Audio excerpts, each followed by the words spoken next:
there, happy Wednesday. Thanks for joining me here for another craft night with friends. My name's Alyssa Thomas from Penguin and Fish, where we make cute embroidery kits for beginners. And I'm here for about an hour. I'm here weeknights, Monday through Friday at 8:30 p.m. Central Time. So tonight we are continuing on the Stitching Raccoon Stitch Sampler. We are getting there. Here's the kit for it. We are almost done. We are done with the bottom, so we're done with the actual stitches. We finished that 2 nights ago, and tonight we are continuing on finishing the top area. I think it'll take today and tomorrow to finish. So that is the plan. So thanks for joining me, everyone. Let's get stitching. Okay, hello, hello. Nice seeing everyone pop in today. All right, I'm gonna get right on down here again. Okay, let's get situated here. All right, so where we left off last night, we finished his whole outline. I am really, really happy about that. I have just been itching to get this outline done. All right, next up, I am going to do his little nose. We got his little smile and nose there yet. And then the tail is black. So we'll do that with the chain stitches. Oh, Aubrey, it is like a perfect thing to just sit while you're watching a movie. When you're doing all those other things that, like waiting in line and that sort of thing. Embroidery is good for that too, or on plane rides, car rides. It's meant to take a little bit of time. All right, I got a new piece of thread. The floss is kind of fuzzy on the end. I'm just going to trim it. And let's get our 3 strands out of there. So just isolating the one again. One, we'll set it down this time. Run my hand through there. 2. Oh, Amy, thanks for the share. And 3.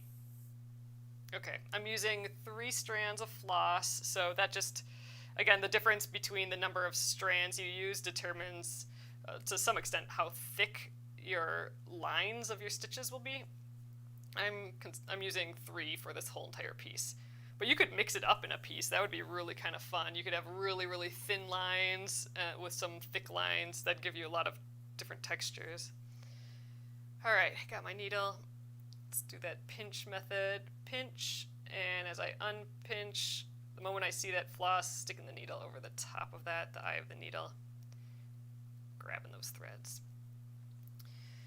Okay, so I'm going to weave in, I think at his chin here, weave in the backs of the stitches versus, oh, first of all, let's get a hoop on this baby. Sheesh!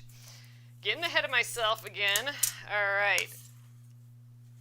We'll kind of center it. Oh, this time we can put kind of this side in the center.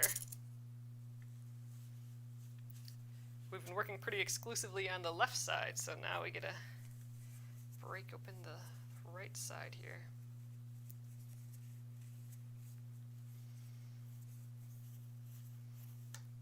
Okay, so now we can get to it. I'm going to weave in the backs of the stitches of the chin here, and then we'll get the mouth and the nose. So one, I like weaving in the ends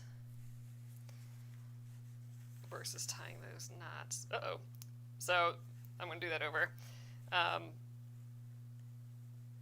That was the second pass of going through the threads, and I pulled a little too hard, and I pulled it right on through. So that's why, like right here, I'm trying to grab as many threads as possible. And that's also why this third pass is the one that kind of locks it all in. After this third pass, I shouldn't be able to pull this out. There we go. All right.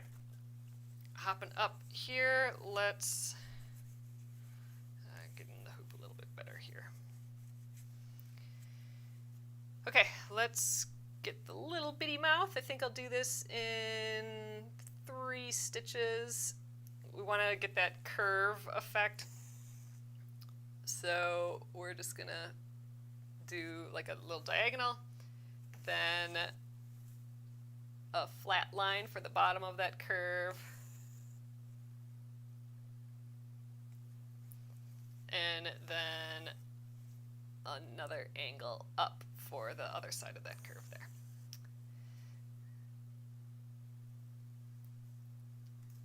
Hello, Cookie.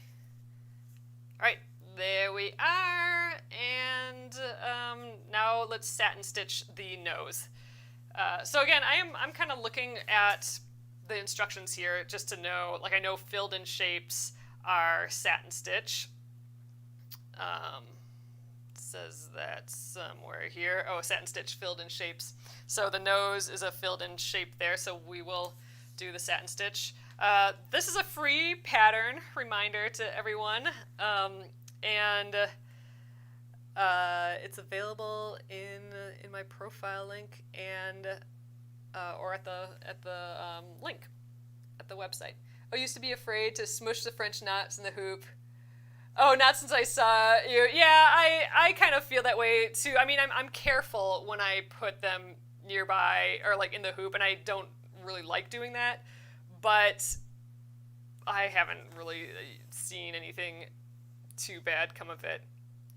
All right, I'm starting in the middle here.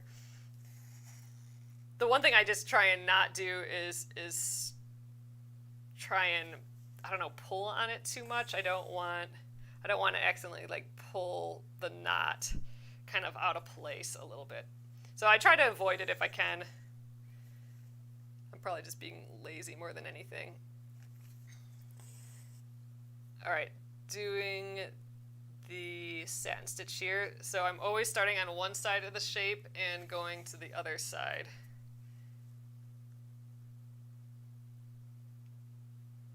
So starting at the bottom and going to the top. I'm never going like bottom, top, top, bottom, bottom, top. I'm always coming back around to the bottom. And then we just follow the edge till the shape is filled in.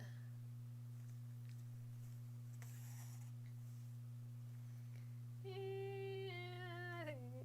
do I need another one? I think I'm good there. All right, so I'm coming back to the middle, and we'll do the other side.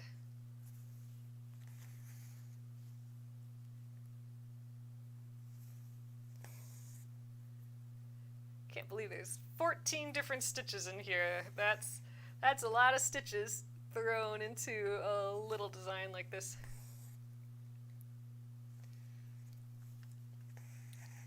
All right, one more, and I think we got it.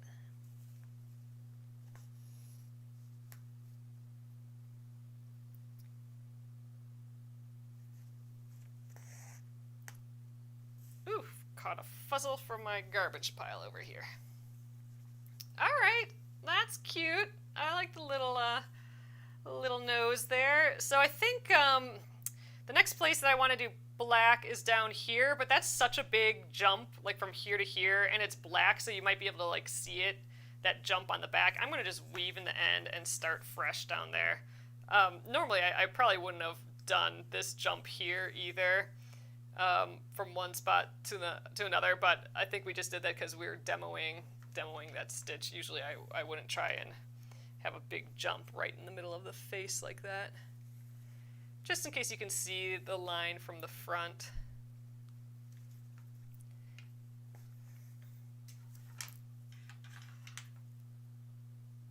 There we are. All right, so the tail is right here, so now that I'm on the back, I'm just going to weave into the backs of these stitches right away, and we'll get going on the tail. Ooh, the tail actually might take a lot of floss. So the tail is all chain stitch, which uses up quite a bit of floss. So we'll see how far we get with this piece, but I'm pretty sure we'll probably have to start that second piece up too, second piece of floss. All right. So I am going to, I think, do the inner lines first, and then we'll come all the way around for the outer line. Just because then the outer line will cover up the ends of these shorter ones. I think that'll look nice.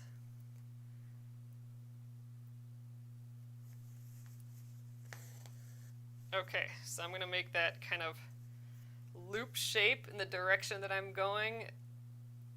Then I'm going to put my needle right back in the same hole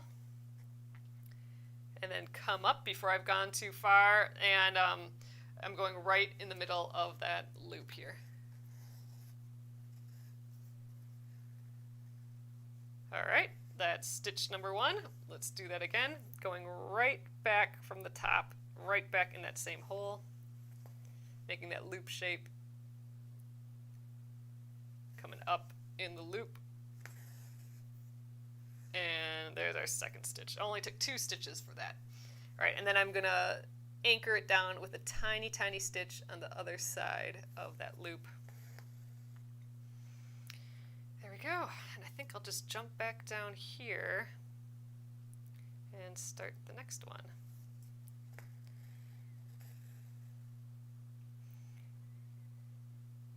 Actually, how about I show you the reverse chain stitch here? So I love the reverse chain stitch. It helps me avoid having to make like this big loop all the time, so it's sometimes a little bit easier. But how we have to start, instead of starting at the beginning, we're sort of starting at the end. So at the end, we made that tiny little anchor stitch, right? So we're going to make that tiny anchor stitch now. I'm going to kind of leave a little bit of that loop there for the anchor stitch, and then I'm going to come up about a stitch length away. And I'm going to put my needle inside what would be that anchor stitch, pull that tight, and pull this through, make sure that anchor stitch is tight, and then go back in that same hole that we started. And what it's going to look like here is like we got an end loop. Like what we have here, we have the loop with the little anchor stitch. We kind of have the opposite of that, so an anchor stitch with the loop. So this is, again, the reverse chain stitch. So I'm going to come to the, like, you know, a stitch length away. And now, instead of making like this big loopy shape with our floss and coming up in the middle of it, all I have to do is put the needle underneath the last stitch. I'm not even going through the fabric here. I'm just underneath the last stitch, both sides of that stitch, and then going back in the hole here. Easy peasy. So let's do another one. Coming up. I pulled those a little too tight. Those are a little, they're not as pretty and bloopy, so I'm going to loosen that a little bit. If you pull a chain stitch too tight, it just looks like a fat line. It doesn't look like our little pretty chains anymore. All right, coming underneath that last stitch, underneath the 2 sides of that last stitch, and back in the same hole there. Ooh, that one got a little tangly. Yeah, it's good enough. All right, next, underneath, and same hole,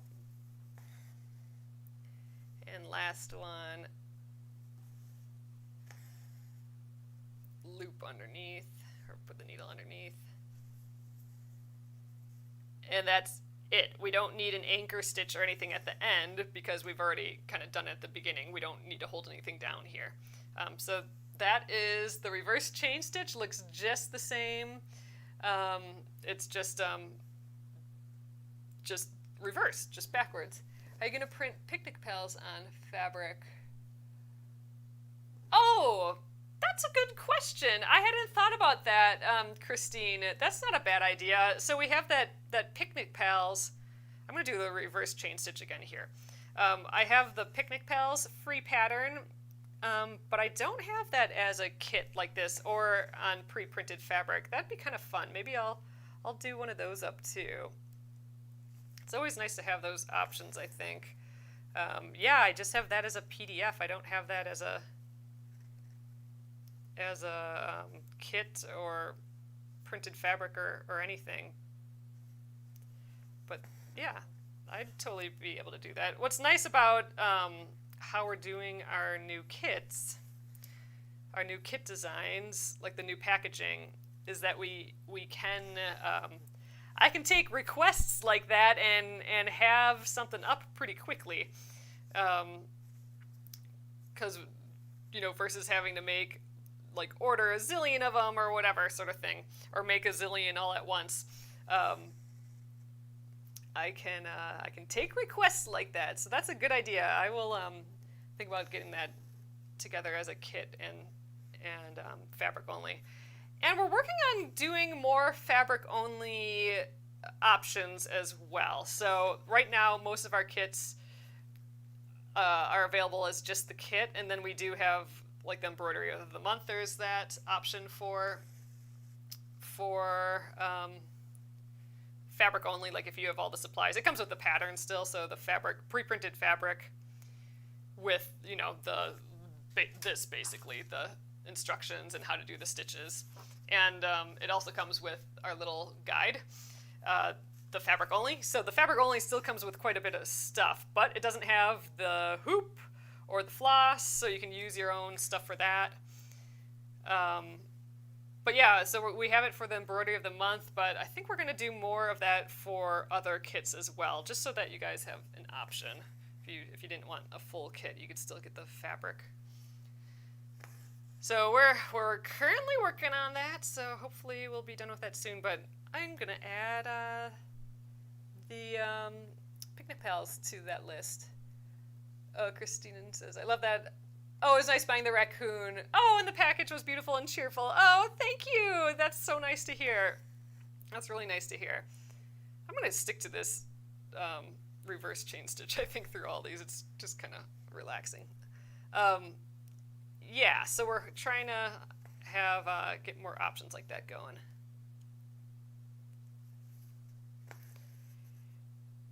Yeah, because, you know, they all have their purpose, really. Like, you know, it's nice having the PDF, the digital pattern, just to have, so it's on your like laptop or something like that, or your iPad or something, and then that's also in your digital library if you get the PDF, and then we have that fabric only version.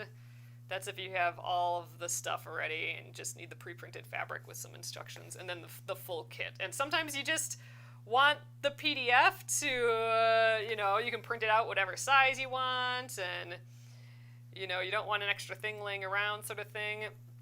But, you know, then the kits are really good for gifting because everything's in there ready to go.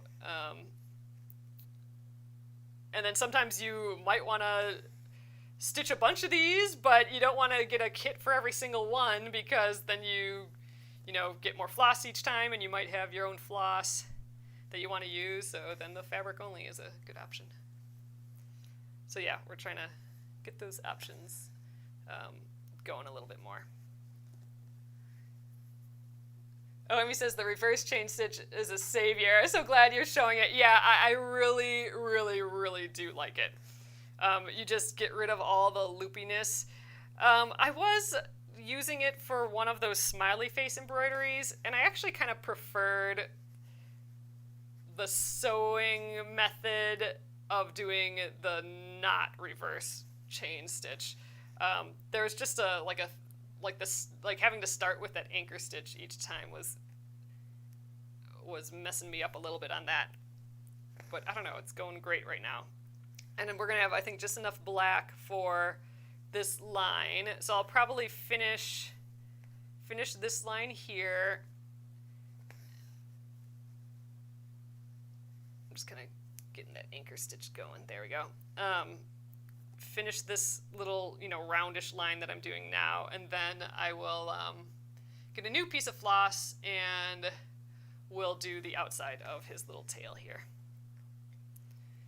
But yeah, so right now, especially since, you know, I always like having my left hand kind of being part of the action. Like I like feeling the stitches on the back and that sort of thing. And it's helpful to have my left hand to make these loops. Like I kind of hold the floss in place with my left hand. But since we're so far to the right of this piece and my left hand is way over here, it's hard for me to like make these loops like going like that for the forward chain stitch. So being able to just switch to these reverse chain stitches where my left hand can just chill over there and not be put to work, that comes in handy. So right now I'm liking the reverse chain stitch option for sure. Some days you just feel like you need it. A reverse chain stitch versus the normal chain stitch. Just a little less pressure of all those loops.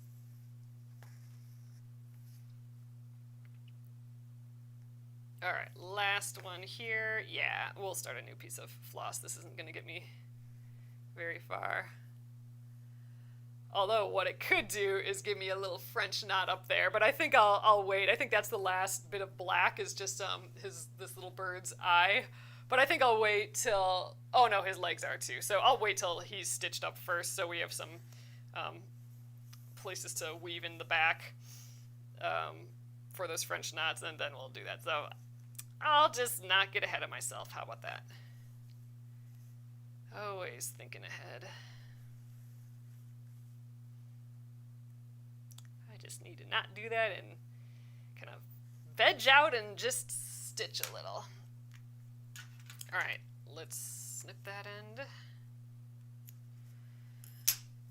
All right, we do have another black piece all ready to go here. So let's thread that. I'm gonna just, they're not quite even, so I'm gonna snip the ends just so that it gets a little bit nicer. Okay. Zoop. Got it. All right, little guy, tail time. All right, so I think,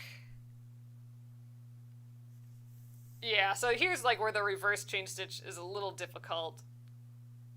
Because it's going to be hard to swoop under stitches with all these other stitches here, and it's going to be just difficult to start with that anchor stitch with all these other stitches in the way. So I think I'll do a forward chain stitch here, but I think I'm going to do it using the sewing method. So that's where you go in and out of the fabric in one motion with the needle, instead of bringing the needle all the way down and then to the other side of the fabric, then all the way up to the front again. That's the stabbing method. So let's do the sewing method. That's going to reduce my left hand from having to be on the back to check for knots and stuff too. Although I have like a knot right here already. Just a tangle. There we go.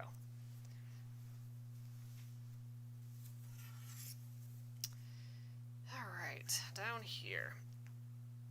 So with the sewing method, I can really only go in and out from the right to the left, so we are going to move quite a bit now, more than if I was just going in the other direction. So actually, I'm just going to go, I'm not even making the loop yet. I'm just going to go back in the same hole, come up in the same motion, like so, and now I can loop the floss around the back of the needle. So just like that. This is going to be our first chain stitch. I kind of made that chain stitch a little bit big, but that's okay. There we go. First chain stitch. Now let's go back in the same hole, come up for the next stitch, loop the thread around back. So this is kind of the sewing method of a chain stitch. Sometimes I'll like loop the floss like this, like how I do a normal forward stitch, and then I can go down and up right away and know that I'm in the middle. Then I don't have to loop it around the back. But sometimes I'm lazy and I don't want to do that extra loopy step now. I just want to go back in and do it now. So either way works. The key is just coming back up in that loop somehow.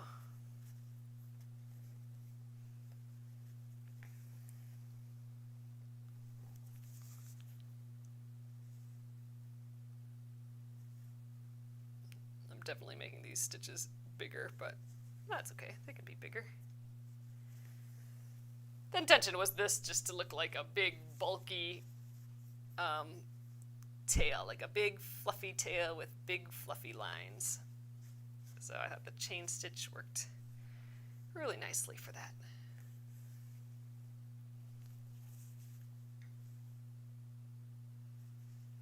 And I just started thinking about what we're going to stitch next, like which area we're going to stitch next. And I'm like, no, I'm just going to enjoy stitching these chain stitches. I'm not going to think about that yet. Caught myself.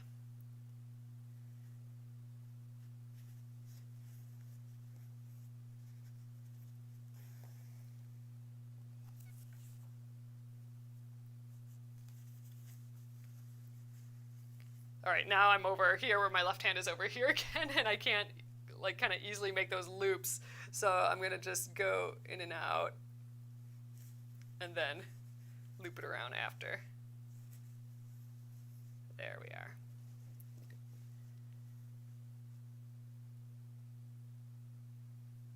Oh yeah, Amy says when we did that design on the Splendid Sampler 1 that was all chain stitch. If it wasn't for the reverse chain stitch, might not have finished it. Yeah, I was really happy with the reverse chain stitch. It's just such a good option.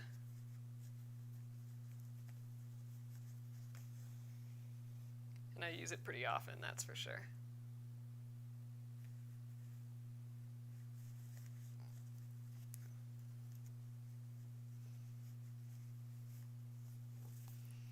Come on. Gotta get under there. There we are.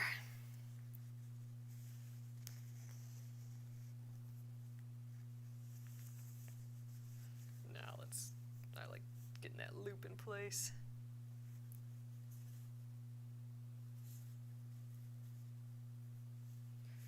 Two-handed stitching now, I guess. Sheesh.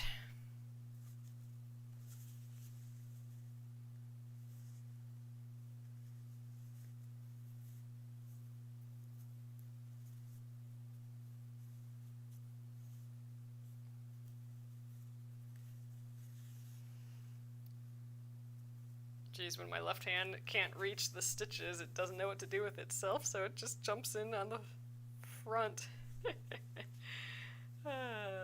Silly. Alright, I think two more and we'll have it.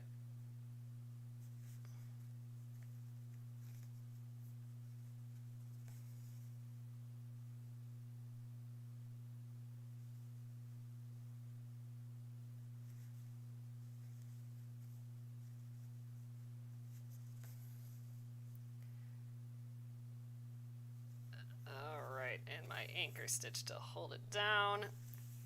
And we got ourselves a floofy tail.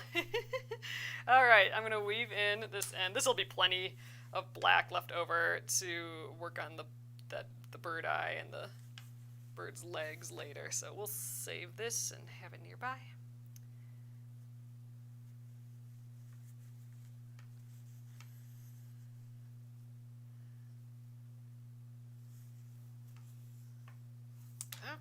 Okay, snip that.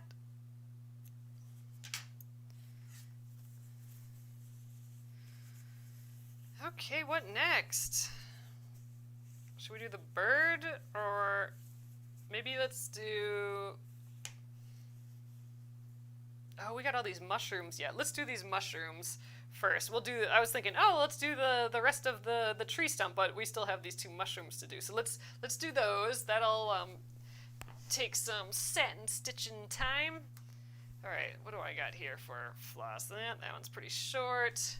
I keep all the floss is like right next to me here, and like just a massive bloop on my table here. So I kind of pick through there if there's stuff that I can do anything with, but like those are pretty short, and the satin stitch is going to take up a lot of floss. So what else do we got? Ooh, this one's a little longer. I don't think it'll get us all the way there, but let's try. Maybe we can use this and a couple of those shorter ones. Then I don't have to cut a whole new piece. All right, so I'm going to weave in the backs of these stitches. Oh yeah, so remember the other thing that we were doing, a little special with these satin stitches. I didn't do this in the original piece. I just went like vertical, like all my stitches are vertical in the original one. But this one, we kind of have them all different directions, so it almost looks like it's wrapping around the tree. So this one right here, that's straight on us, is vertical. And then this one that's kind of wrapping around, I did like at an angle like this. And this one that's totally on the other side, I did sideways. So this one, you know, this one's maybe starting to wrap around, so it'd maybe be at a little bit of an angle. And then this one, I'd probably, yeah, go almost horizontal again. It's kind of a silly fun thing, but I like it. So let's weave in the backs of some of these stitches. Ooh, I should grab more stitches than that though. Oh, yep, I already pulled it out. Okay, one.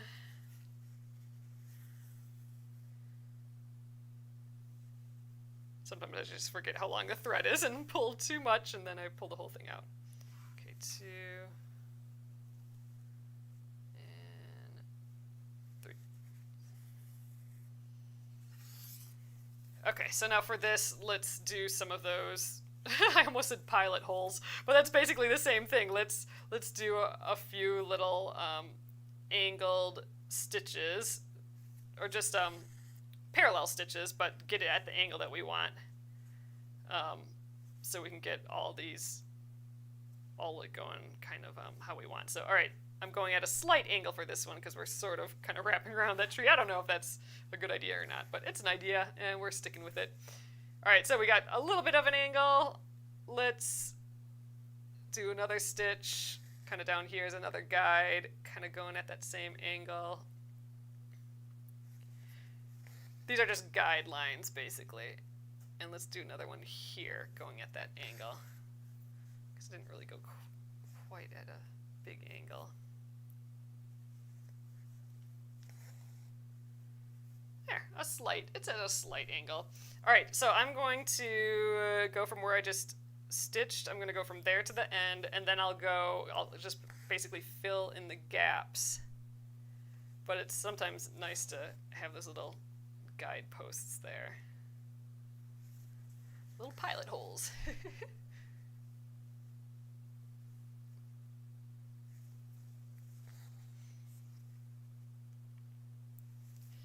We've been working on the kitchen.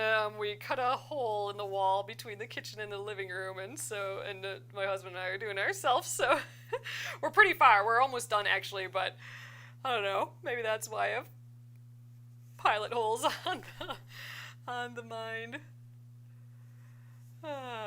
Getting all those construction-y things going.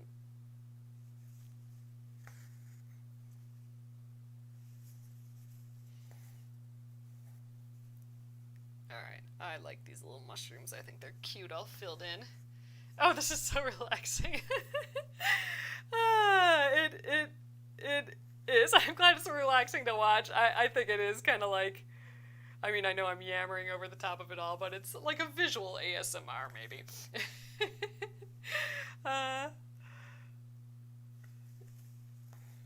I love it, though. I mean, this is what got me into, like, embroidery in the first place was with cross stitch. Like, I had a babysitter come over a zillion years ago, and she had a cross stitch, and I remember it went from nothing to something in, you know, that period of time that she was there, and that was just so fascinating. Like, you know, this tail wasn't here earlier, you know, this little mushroom, his smile wasn't there earlier. It's just neat to see something develop. And a nice way to just chill in the evening. That's what I think, at least.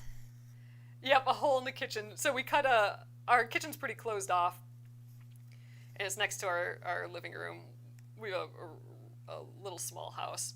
So we cut a giant hole. You know, we're doing it ourselves, so we don't know what we're doing. So we didn't like tear down the wall or anything. But we did cut a pretty big hole. Like, it's maybe, I don't know, 5 feet by 5 foot hole. And so now our kitchen is open to the living room with that hole, like a window. I should be calling it a window, not a hole. But yeah, so, and then we put a butcher block, like, little counter that we cut. So it's like a bar almost, like a bar height counter going along the edge of it. And now we can eat there. We never had a place to eat, really. because I've taken over the dining room right here, which is, super small. So now we have a little place to eat there. But that took weeks and weeks and weeks to do on the weekend, just the weekends. And I think I have enough floss to do this last bit. I'm going to just jump up here. I'm going to do that at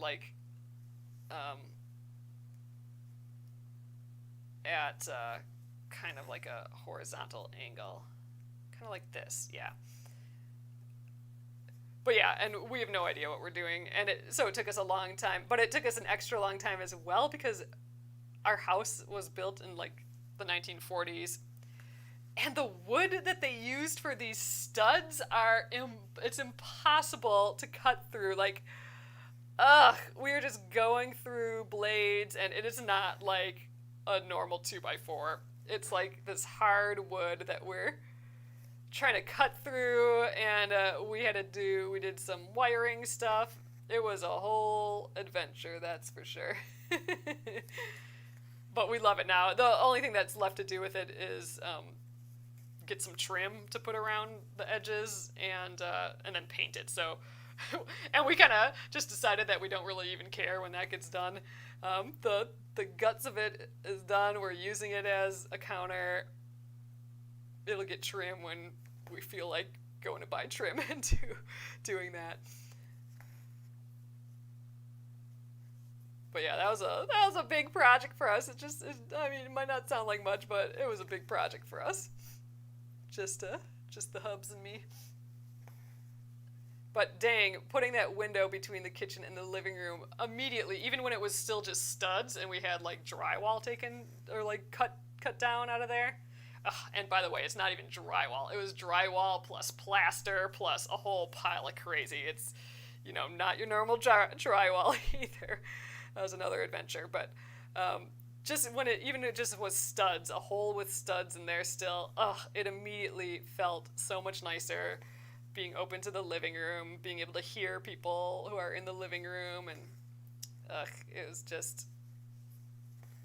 Could have left it there for even longer and it would have been fine, but we're super happy with it. Gretchen says, next up, basement sewing studio with your new long arm. Ha! Yeah, wouldn't that be something? Both those things would be great. The next thing we're considering is in the kind of, we have a half story upstairs, so it's like a 1.5 story. And the half story is just basically the attic, but, that's where the bedroom is and stuff. It feels like there's a little peak that we could... Basically, we want to cut a hole, like a door, into the hallway that's up there, and we think there's, like, space in there. I mean, you'd have to duck a little bit, but we're thinking of, like, basically putting a tiny room that we drywall, like we have to put studs in and drywall, like this little kind of nook, and we're thinking of like putting a window on the one side. So, I mean, it could be like where dressers go, it could be like a little changing area, but lately we've been cleaning up a lot, and so our books and magazines and stuff that we don't want to get rid of are everywhere, and we're like, you know what, if we ever put that little hole in it'll be like a room, but it will be like short. It'll be like 6 feet high and go to like an angle down to nothing or whatever, because it's a peak. But we were thinking, we could just put like some shelves in there. It could be like the library. So all of our little books and magazines could go in this little nook in the wall, and then they'd be out of our, like the other, just everywhere else. Because where our books used to be was where the hole is in the wall now. The hole in the kitchen. It was on the living room wall, and now they can't go there anymore because there's a hole there. So now we have books laying around everywhere that we need to figure out to do with yet. Oh, Amy says, we discovered some rooms in our house. Our wallpaper over wood paneling. Oh my gosh, okay, that sounds exactly like us. Add a dormer, make a den. So a dormer would be a whole other world. I'm going to get started on the outside of this here. So a dormer, that's a little bit, I think, beyond what John and I could do ourselves. So that involves cutting to the outside world and like doing a whole dormer. And we actually got some of that looked at because we're like, oh, we should just, if we could just do a dormer here or whatever. It starts at like $70,000.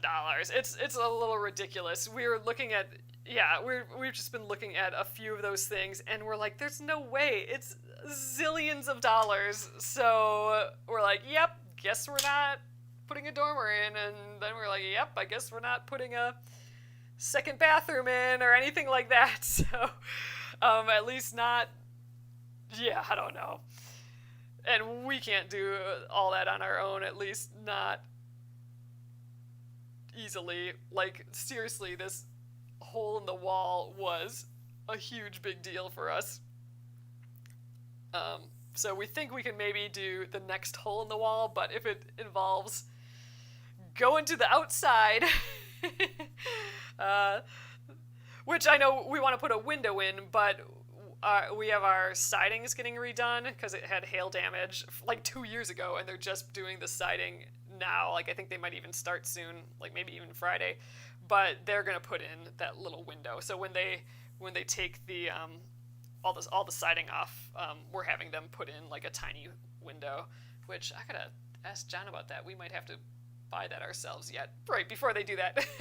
But anyway, so the window will be there. It just won't be going to anything but like attic, which is basically blown-in insulation right now. We have like 4 feet of blown-in insulation in that wall, in this kind of large space. I feel like that would be nice to be used a little bit. So we'll have to cut a hole.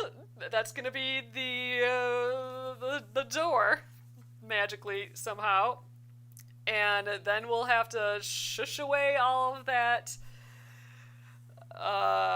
insulation. Push it to the side somehow, and then put up studs to make a wall somehow, and then and then all this is upstairs, so it all has to get up there somehow. It's just like a lot when you really start breaking it down.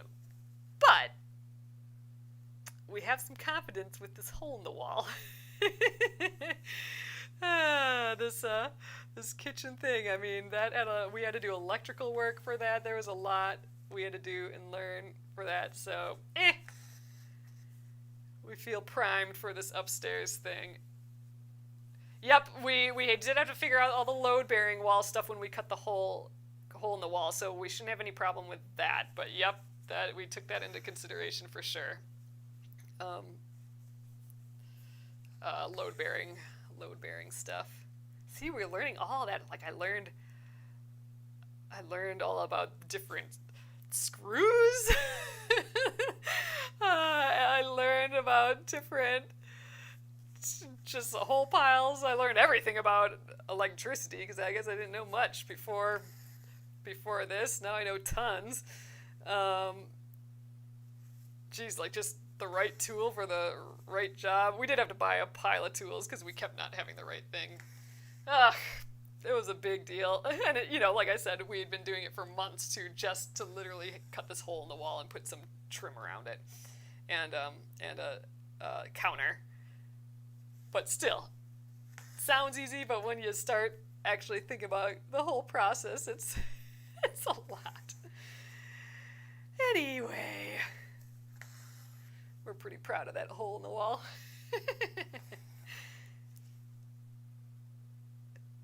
Okay. I think this is all backstitch. I just kind of jumped in. Yeah, this is all backstitch. I'm actually gonna, I think, hop down here and go back this way because we have like this little, I'm trying to figure out my path. Have this little extra piece here. Then I can come back up the other way, catch the last few here, and still go down that row. I think that might be a path. Let's give that a try. So I'm stopping like right in the middle of the row, which is kind of funny, but it's just to get, then I'm not jumping around as much. I won't have to jump back later to do this line. I'm just getting it now.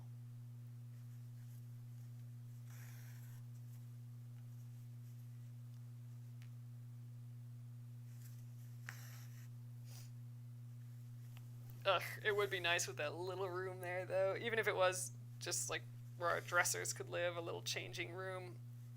Um, but I do like the idea of just having it be shelves and have all our books in there, and we have like this old recliner. Like if that could get in there too, then it would just be like a little secret like den almost. Ugh. Except for it's gonna be winter soon, so I don't know how much of that we can do in winter. Probably not much at all. We'll just have insulation everywhere. So we'll see.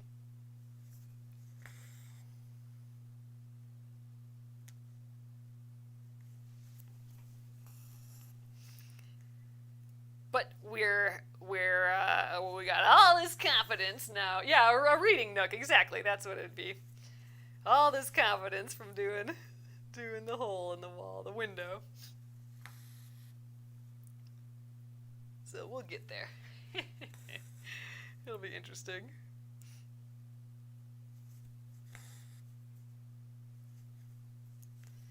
I'm kind of hoping that I have enough floss for this whole rest of this tree here, but we'll see, I guess. I did this the right color too. Yeah, there's not a darker brown, it's just this light brown.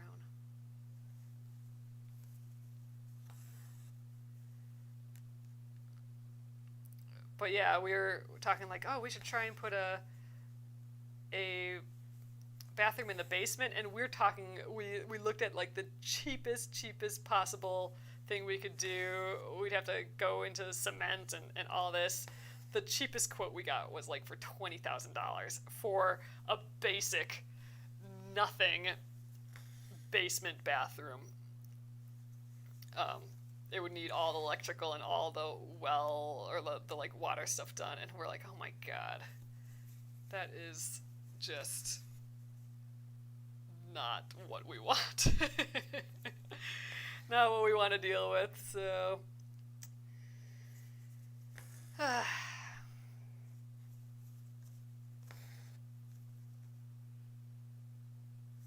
it's fun working on this little house though, with our limited knowledge, doing our limited things. We didn't put a new sink in the kitchen once, so I think that was maybe our first thing that felt like a big deal.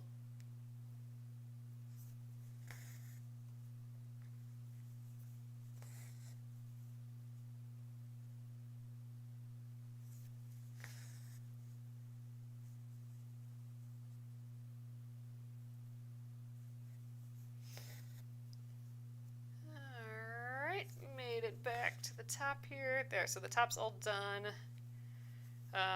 We just got here, then we'll hop over that mushroom. We'll get all the way to the edge there. And that little bit, there's no, nope, that's it. There's all the rest of those lines at the bottom there. This is all gonna be grass, so that'll be different colors. So let's see if we can make it there with the brown I have left. Be pretty nice.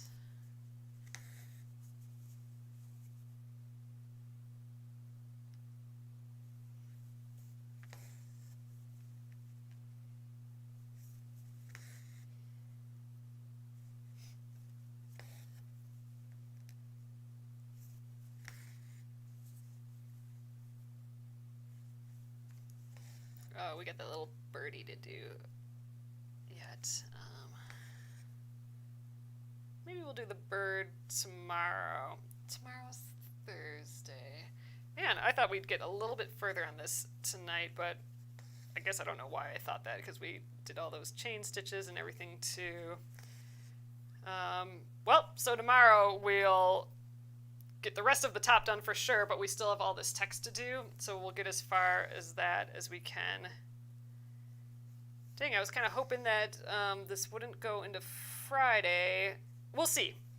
We'll see how we do tomorrow. If we're close, I'll probably just go till we're done. Because on Friday is Finish It Friday, so the first Friday of every month, we stop what we're working on and break out one of those unfinished projects from whenever, however long ago, and try and put an hour of time into that. And this Friday, I wanted to work on the Mandala Love tea towel that's like a year old. So I have that here. So this is that Mandala Love pattern.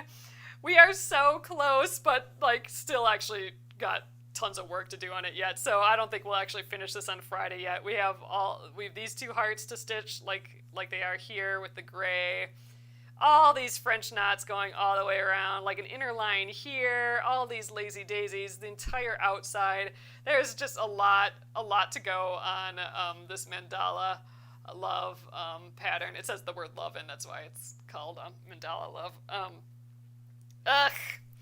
So I don't think we're gonna finish that yet either, but I do want to switch to that. So that's why I was hoping to have this done by Thursday, so we could work on that for finish it Friday, which I still think is the plan. So, I mean, we have 10 more minutes that I'll work on this here still yet. Maybe we can get this grass done tonight. That doesn't seem like that would take forever. Yeah, if we can get this grass done, then we'll just have these two little 4-leaf clovers, this little bird guy. We'll finish with the bird. Oh, and then we got all the text. So that text is going to take some time. So we'll see. Might have to pop in, and I think we still will work on. I think we'll work on the Mandala Love on Friday, no matter what. But I don't know. We'll see. Maybe we'll have to take a poll if we should finish this, or otherwise we'll do this on Monday. Like I'm not letting this be unfinished. So all right, green. The dark green is what we're using for the grass. Oh, good. Here's a nice long one. So the grass is some more back stitches.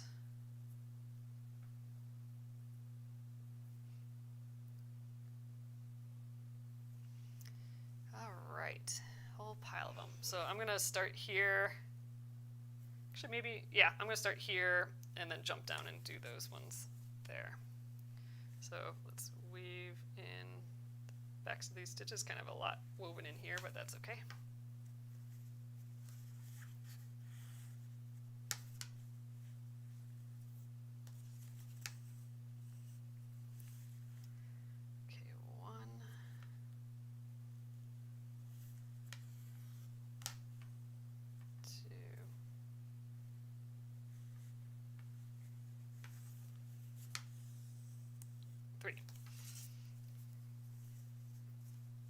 Right, so some of these look like they could be done in one long stitch, but I think I'm going to do 2 stitches for most of them.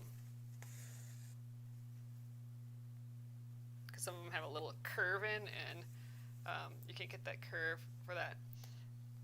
Oh, one of these, or the, yeah, actually all of these are available on, all of these patterns and kits are available on penguinandfish.com. There's a link in the profile for that. This is actually a free pattern. It is also available as a kit, and I'm actually using the kit right now to stitch it. The kit has the pre-printed fabric, but it is available as a free pattern with a how-to, like emails. You'll get emails of how to do each of the 14 stitches in it as well. But yeah, kits are definitely available. And they come with the floss, the hoop, pre-printed fabric, instructions, cute little ribbon to decorate it with later, all sorts of stuffs. But yeah, and I also have that Mandala Love embroidery is also available as a kit.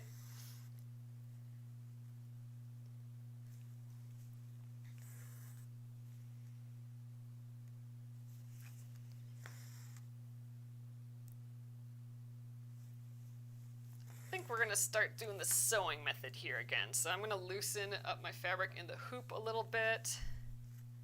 And the sewing method is where you go in and out in the same motion. I think it is a bit faster.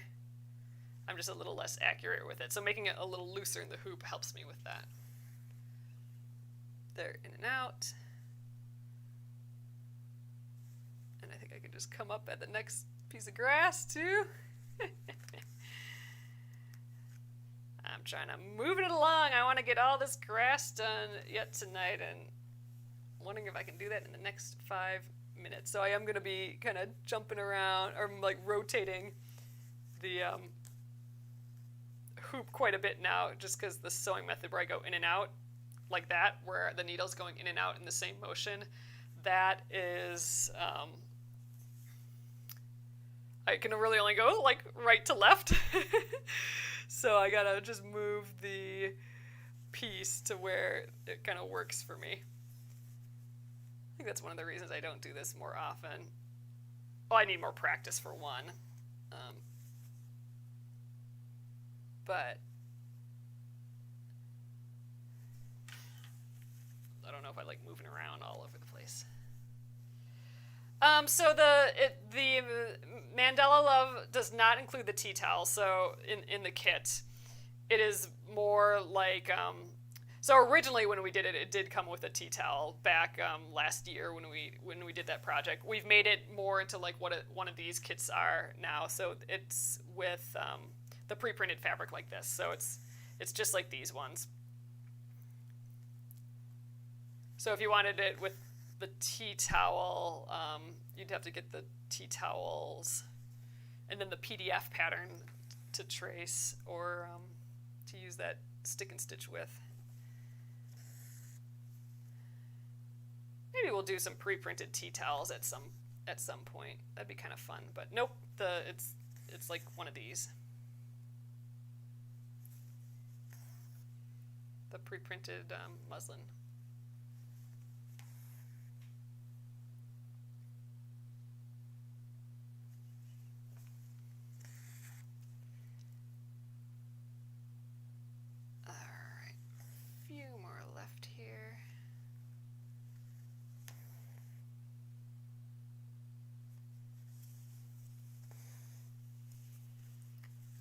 Cute. All right, let's get these little ones that are down here. I should have enough floss for this. And we'll call it a night after I'm done with these little blades of grass. So we have the bird to do, the little blue jay. He could be whatever. I know someone stitched him as a cardinal. I thought that was pretty cute, and I'm doing it as a little blue jay. And then we got these two little four-leaf clovers. I would do those now, but that's actually with the lighter green. It's not with this darker green. It's with that lime green. So we'll get that out. And yeah, then we got all of this text to do yet. So maybe we'll practice our sewing method where we go in and out in that same motion with that, and see if we can do that at supersonic speed, which would be awesome. Because then on Friday, I would love to work on the Mandala Love tea towel embroidery that I started ages ago and still have not finished.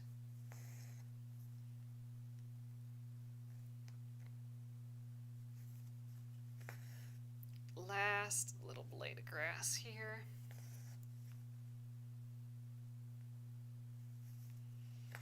Yee, we're almost there. It's almost done. Love it. All right, let's weave in that end, and we'll call it an evening.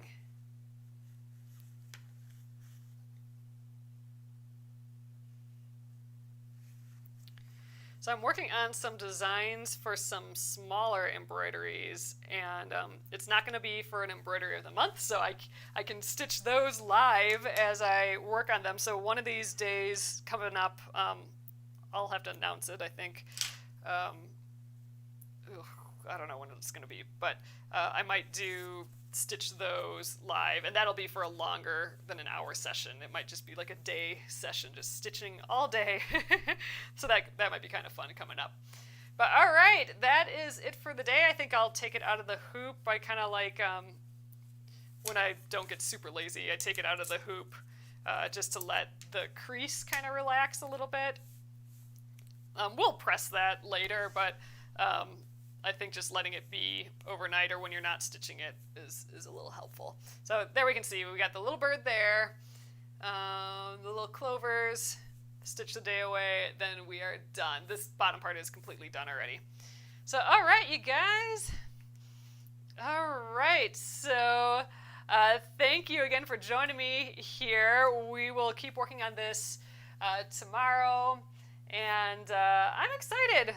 It'll be fun. And then the third week of the month, so not next week, but the week after, we'll be working on the embroidery of the month. It is this cute little fox.